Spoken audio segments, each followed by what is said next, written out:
घोड़ाप है न भोजी न मैन घोड़ाप है न भोजी न मैन प्रेम रतन धन फैलाए हराइन हमी प्रेम Ratan. Bonjour. Bonjour. Voilà un certain nombre d'années déjà, on entendait beaucoup parler du mouvement pour la conscience de Krishna, du mouvement Hare Krishna, comme on disait plus simplement. Et maintenant, on en entend parler beaucoup moins. Mais pouvez-vous nous expliquer ce qu'est ce mouvement pour la conscience de Krishna? Est-ce que c'est une philosophie, une religion ou simplement une façon de vivre? Pouvez-vous nous donner des informations précises sur ce mouvement? Oui, je vais vous donner quelques informations, des informations que j'ai obtenues à partir des écrits de Sa Divine Grâce, A.C. Bhaktivedanta Swami Prabhupada. Srila A.C. Bhaktivedanta Swami Prabhupada était un grand maître spirituel, un grand érudit, comme on dit en sanskrit, un grand pandit, qui avait parfaitement compris la conclusion des écritures védiques.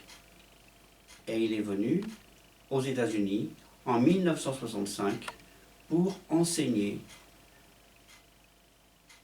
donc la provenance de ce mouvement basé sur la Bhagavad Gita. Donc la provenance de ce mouvement date de quelques 5000 années. Il date au moment où une bataille allait s'engager entre évidemment deux parties opposées en Inde sur le champ de bataille de Kurukshetra. Et là, sur ce champ de bataille, Krishna, Dieu la personne suprême, était présent et a enseigné à Arjuna la connaissance de la Bhagavad Gita. Cette connaissance de la Bhagavad Gita a été reprise par beaucoup d'exégètes qui ne voyaient dans cet écrit qu'une épopée mystique, une épopée qui appartenait plus à la mythologie qu'à la réalité. Donc beaucoup d'exégètes en ont fait des résumés, pour la plupart succincts, mais non explicatifs de l'enseignement que représentait la Bhagavad Gita. Donc cette Bhagavad Gita a été étudiée et a été reportée sur papier. D'abord, cette connaissance a été parlée, comme je disais précédemment, par Krishna à son ami intime Arjuna sur le champ de bataille, et elle a été écrite par un grand écrivain de l'époque, Vyasadeva, qui a écrit également, et donc la Bhagavad Gita est contenue dans le Mahabharata. Le Mahabharata, c'est un grand écrit épique où il se trouve toute cette civilisation qui existait 5000 années. Tout ce contexte, dans quel contexte cette bataille a eu lieu, avec les personnages, avec les belligérants. Tout est contenu dans le Mahabharata. Donc cet enseignement, la Bhagavad Gita, prend sa source dans le Mahabharata. Et la Bhagavad Gita nous donne la connaissance de l'âme. Donc si je puis dire ainsi, la Bhagavad Gita a été enseigné à Arjuna, donc Arjuna serait le premier maître spirituel dans notre filiation spirituelle, dans notre succession spirituelle authentique, depuis, voilà, 5000 années. Connaissance que Vyasadeva a reprise et qui a mis par écrit. Et depuis, il y a de nombreux maîtres spirituels, acharya. Acharya veut dire qui prêchent par l'exemple. Acharya qui ont percé le mystère de la Bhagavad Gita. À l'opposé de tous ces exégètes qui, eux, en ont simplement tiré, un enseignement mythologique. Un enseignement très subjectif, qui était plus d'appartenance,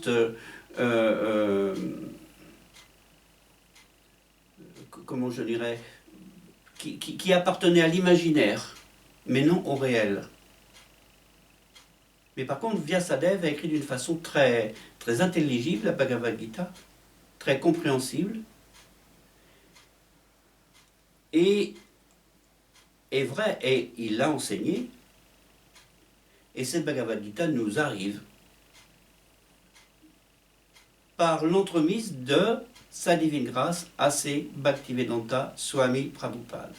Donc, la Bhagavad Gita, voilà 5000 années, a été écrite, transmise de maître à disciple. Et dans le temps, cette Bhagavad Gita, depuis 5000 années, a un peu périclité dans son enseignement réel. Comme je disais précédemment, beaucoup d'exégètes ont repris l'idée de la Bhagavad Gita et peu savaient trop comment comprendre la Bhagavad Gita, à part les Vaishnavas. Vaishnava veut dire adorateur de Vishnu, lié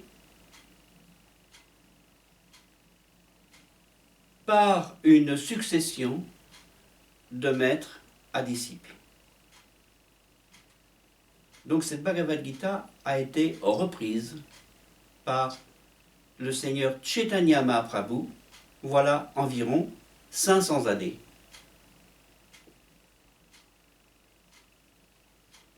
Car lorsque Krishna est venu, déjà la Bhagavad Gita a été oubliée,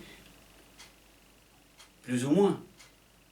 Mais ce qu'il faut bien comprendre, c'est que la Bhagavad Gita est éternelle.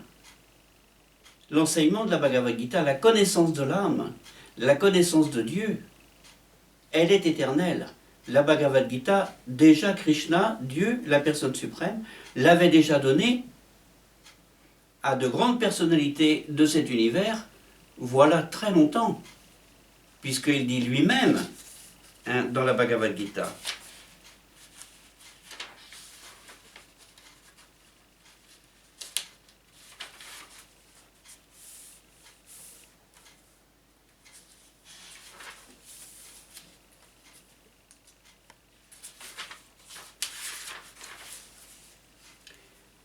J'ai donné cette science impérissable, la science du yoga, à Vivajvan, le déva du soleil. Et Vivajvan l'enseigna à Manu, le père de l'humanité. Et Manu l'enseigna à Ishvaku.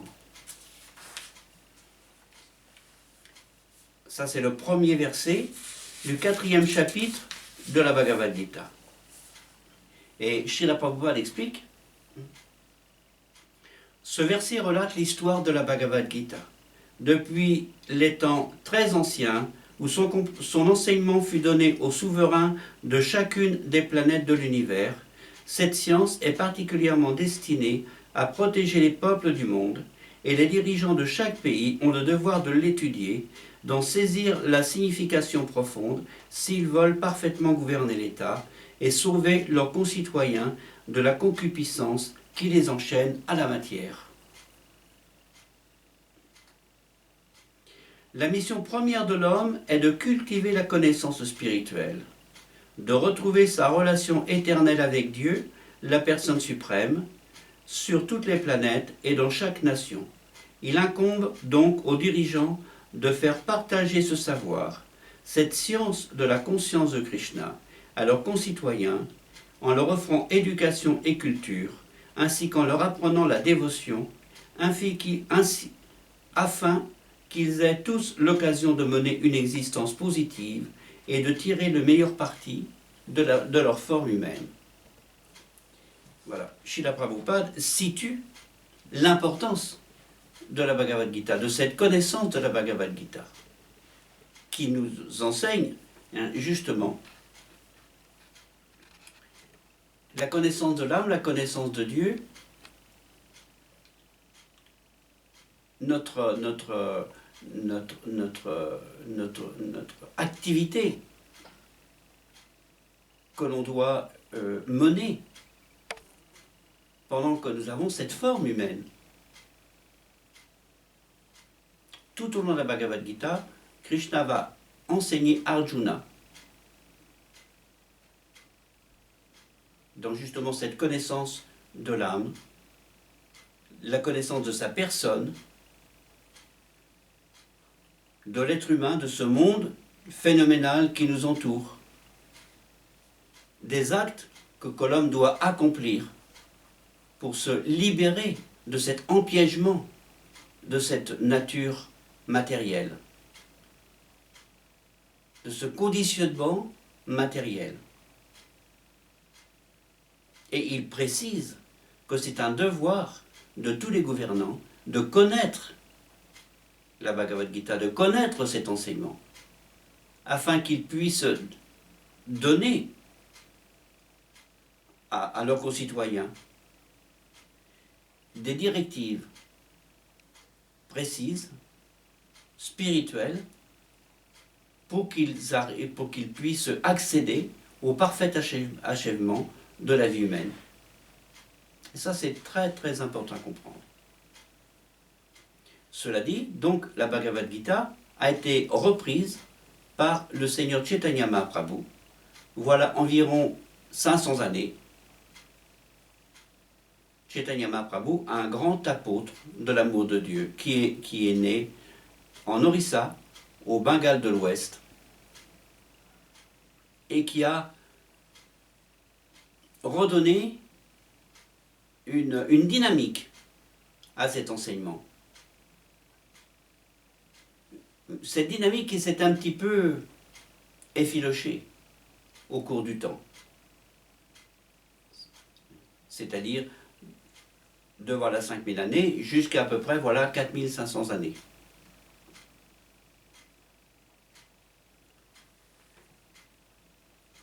Il y a beaucoup de gens qui sont venus prêcher la Bhagavad Gita d'une façon cachée, d'une façon dissimulée, d'une façon très presque allégorique, presque symbolique. Il y a eu des gens. Il y a des gens qui sont venus qui n'ont pas enseigné toute la Bhagavad Gita parce que les hommes n'étaient pas prêts. Comme Bouddha, comme Shankaracharya, comme Jésus-Christ, comme Mahomet, et beaucoup d'autres Satyaveksha avatars, comme on appelle, qui sont venus. Chaitanya Mahaprabhu est arrivé et il a donné le coup d'envoi. Il a redonné une dynamique à cet enseignement de la Bhagavad Gita. D'où le nom de mouvement. D'où le nom de mouvement, d'où le nom de cette dynamique.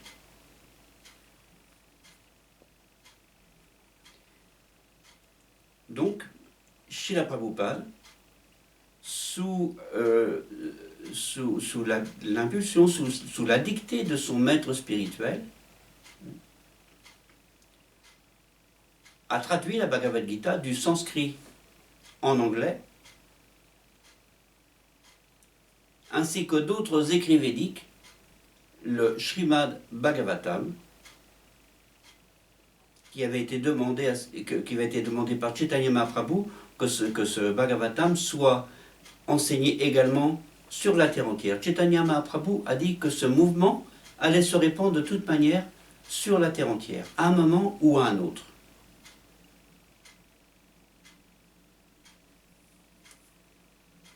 Et Chaitanya Mahaprabhu était prévu dans les écritures védiques, dans une partie des écritures védiques que l'on appelle le Srimad Bhagavatam. Il était prévu qu'il viendrait dans cet âge pour inaugurer le chant du saint nom de Krishna, qui serait entouré de ses compagnons, et qu'il prendrait la position d'un dévot, mais il est Dieu lui-même, il est Krishna lui-même. Donc il se fait passer pour un dévot, tout simple, et il enseigne le secret de la Bhagavad Gita. La connaissance de l'âme et la conclusion de la Bhagavad Gita, c'est-à-dire l'abandon total à Dieu.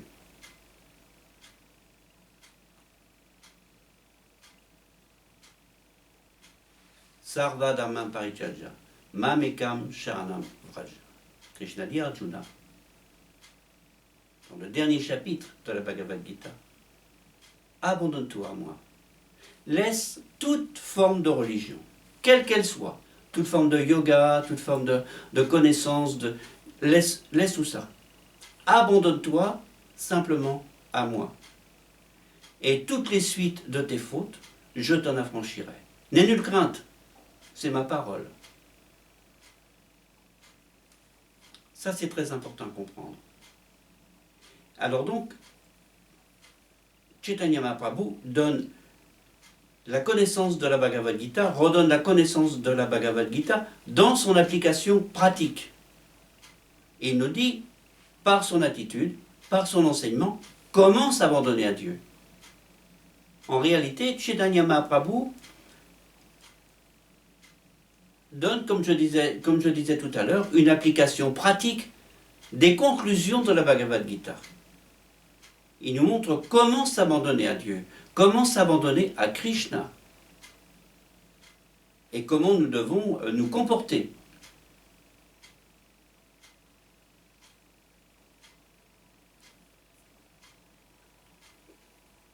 Et il a dit, rappelez-vous ce que je disais voilà quelques instants, que ce mouvement se répandrait sur toute la terre. Et c'est la religion future. Une religion qui est basée uniquement sur l'amour de Dieu. Pas de violence physique. Non. Parce que les hommes dans cet âge ne supportent pas la violence physique. D'ailleurs, la violence physique, personne n'est à aucun moment les gens supportent la violence physique. Cette religion se répandra sur la base de l'amour de Dieu. Et comment il se répandra? Uniquement par le chant du mantra Hare Krishna. Hare Krishna, Hare Krishna, Krishna Krishna, Hare Hare, Hare Rama, Hare Rama, Rama Rama, Hare Hare. Et le maître spirituel de Sa Divine Grâce A.C. Bhaktivedanta Swami Prabhupada, qui lui a suivi l'enseignement du Seigneur Chaitanya Mahaprabhu, parce que sa présence sur Terre, il avait vécu à peu près sur Terre une 40aine d'années, est riche d'intérêt. Il a donné un enseignement, il a donné un comportement à suivre, et il a enjoint surtout les Indiens d'apprendre cette philosophie, de la réaliser et de parcourir le monde pour la donner aux habitants de cette planète dans cet âge. Habitants de cette planète, dans les temps que nous vivons actuellement, des habitants qui sont très dérangés, qui sont très troublés, qui se querellent très facilement, qui n'ont pas beaucoup d'appétit pour réaliser Dieu, qui sont athées dans l'ensemble, qui n'ont pas beaucoup d'appétit pour faire des austérités. pour pratiquer le yoga, une vie spirituelle bien définie, bien concrète, et qui aboutit sur des réalisations tangibles de notre moi spirituel, de l'âme et de Dieu, et de ce monde qui nous entoure. Les gens dans cet âge que l'on appelle âge de Kali, ou âge de discorde et d'hypocrisie, n'ont pas de force, beaucoup de force mentale. Ils n'ont pas beaucoup d'intelligence pour comprendre toutes ces choses. Ils basent leur existence sur les besoins corporels, sur l'amélioration de leurs besoins corporels.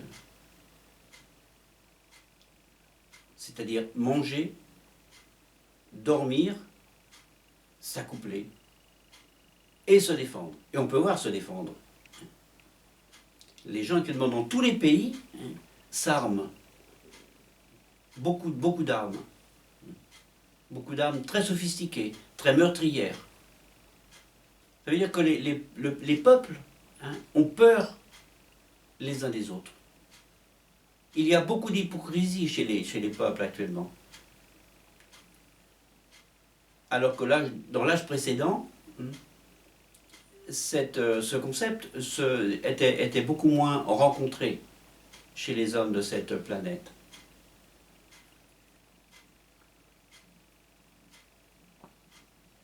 Donc, Chaitanya Mahaprabhu vient dans cet âge et il nous dit, c'est pas la peine de vous entretuer pour imposer des idées, pour imposer une idéologie ici, pour imposer une religion ici, religion qui est de toute manière, toutes les religions qui existent actuellement, ce sont des religions falsifiées complètement, qui sont uniquement basées sur l'envie, sur le désir de posséder les biens d'autrui, les terres, les richesses,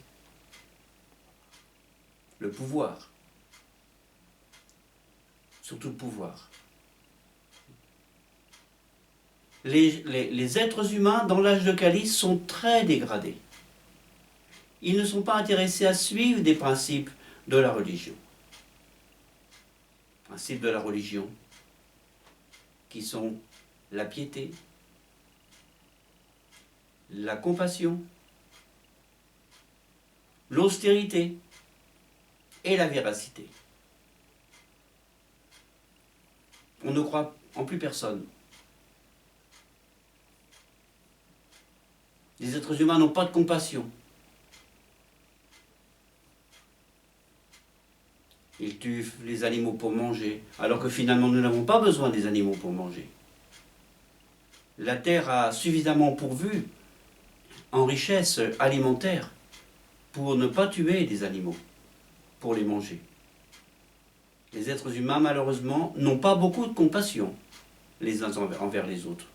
Il faut bien le dire. Les êtres humains dans cet âge ne sont pas pieux, ils ne croient pas en Dieu. Ils ne croient pas en le développement des qualités spirituelles. Ils vivent uniquement au niveau du corps, pour les 4 choses que je viens de vous citer précédemment. Ils ne sont pas austères.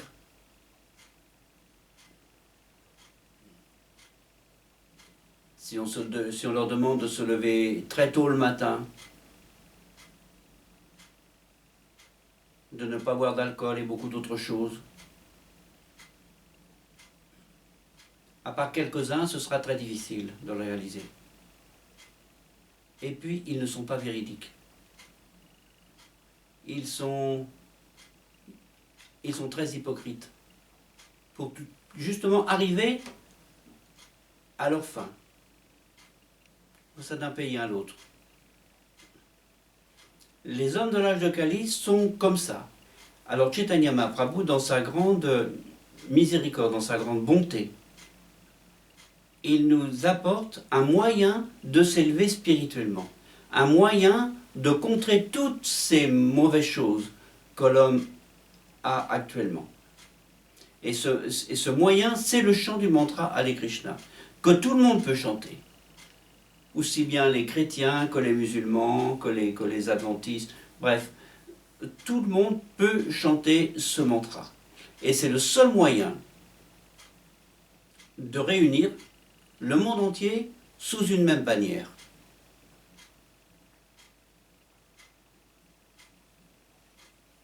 Ainsi, on aura la paix dans le monde. Oui, la paix est facile à réaliser. Il suffit simplement d'expérimenter ce chant, de vivre en regard des instructions, des recommandations, des directives que donne la Bhagavad Gita, des recommandations également que donne Sa Divine Grâce A.C. Bhaktivedanta Swami Prabhupada, qui a donné des explications très développées, très élaborées de la Bhagavad Gita. Si nous suivons ces principes, obligatoirement nous allons comprendre, et nous allons comprendre l'âme, et nous allons goûter quelque chose de supérieur. Nous allons obligatoirement être plus heureux et plus détachés des possessions qui nous encombrent tellement. Le bonheur, être plus heureux, c'est ce que l'homme recherche, évidemment. Tout le monde recherche le bonheur. Et Chaitanya Mahaprabhu apporte ce mouvement et il va inonder la terre entière de l'amour de Dieu, de l'amour de Krishna. Il va donner ce goût, un goût supérieur, le goût spirituel que les hommes recherchent tant. C'est dit dans le premier mantra du Shikshastakam, c'est-à-dire ces 8 versets que Chaitanya Mahaprabhu nous a laissés. Cheto dapanamarjanam bhava mahadavani nirvapanam shreya karyava chandrika vitalanam vidyavadu jivanam ananda buddhivardhanam pratipanam purnamristas vadanam sarvatmasna panam palam vidayate Shri Krishna Sankirtanam. Gloire au Sankirtan. Gloire au Sankirtan de Shri Chaitanya Mahaprabhu. Il donne un goût merveilleux de ce qu'est l'amour de Dieu. Et un goût, ce goût que tout le monde recherche, cet ananda, comme on dit en sanskrit, ce plaisir profond qui correspond à l'âme. Car le corps, on ne peut pas dire que les hommes dans l'âge de Kali n'ont pas d'intelligence. Les hommes dans l'âge de Kali ont une intelligence matérielle très très poussée dans le domaine de la technologie. Mais ça laisse toujours, toute cette technologie laisse toujours l'homme très insatisfait, à la recherche toujours d'autres de technologies de plus en plus et de plus en plus et de plus en plus poussées, de plus en plus performantes, où les hommes sont très attachés à l'argent. Parce qu'avec l'argent, c'est le plaisir qu'on va en tirer. On achète plein de choses. Le marché mondial est maintenant est saturé de choses attrayantes pour l'être humain. Mais toutes ces choses ne donnent pas la satisfaction. Du plaisir, le plaisir existe. Le plaisir matériel. Mais ce plaisir n'est pas satisfaisant. Pourquoi ce plaisir n'est pas satisfaisant? Parce qu'il est éphémère. Il a un début, il a une fin. Et ultimement, il n'entraîne que la souffrance. Ça sert à quoi? De changer sa voiture, par exemple. Nous avons une voiture, soit. Nous avons une voiture. Pourquoi l'a changé 5 ou 6 ans après pour une autre forme de voiture, différente, plus moderne. Mais la mode, qu'est-ce que c'est la mode? Simplement la mode est une vue de l'esprit. Ça n'a rien de spirituel. ça n'a rien de concret dans la réalité. C'est très artificiel. Les modes, les configurations externes d'un objet, tous ces changements. Quelle est la finalité de tout ça? Rien. L'homme, il reste toujours l'homme. Les goûts changent, certes, mais l'homme recherche toujours la félicité, recherche toujours le bonheur, recherche toujours la paix. Nous pouvons voir par exemple à l'ONU. L'ONU, en pratique, c'est une organisation internationale qui devrait pouvoir pallier à toutes les difficultés que rencontrent les pays actuellement. Mais il n'en est rien. Il n'en est rien. C'est une illusion.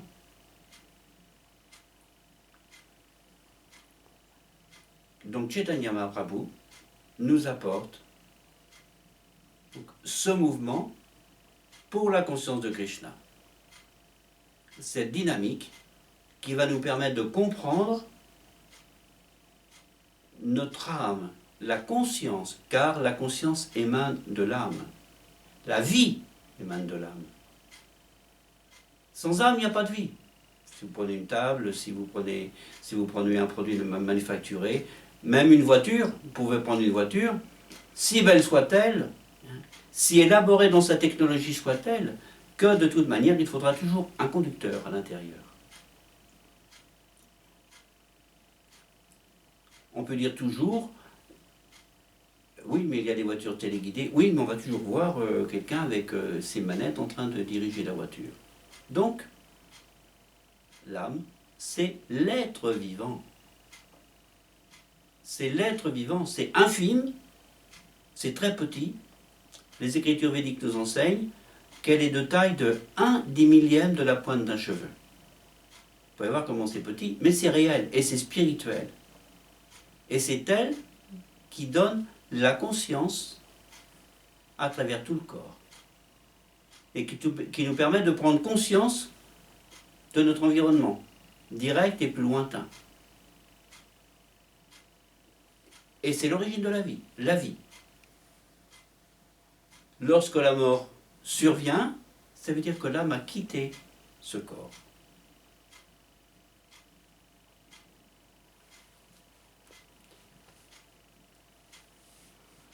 Merci beaucoup pour ces informations. Peut-être dans un prochain entretien, vous pourrez nous parler davantage de l'âme, de ce qui se passe après la mort, etc. Oui, bien sûr, c'est très succinct ce que je viens de dire. C'est un petit peu pour situer la Bhagavad Gita. Oui, je comprends, et c'était très bien expliqué. Voilà, je m'excuse, hein, c'était peut-être un petit peu simple, hein, un petit peu schématique, il faut bien comprendre. Mais enfin, graduellement, au cours de ces différents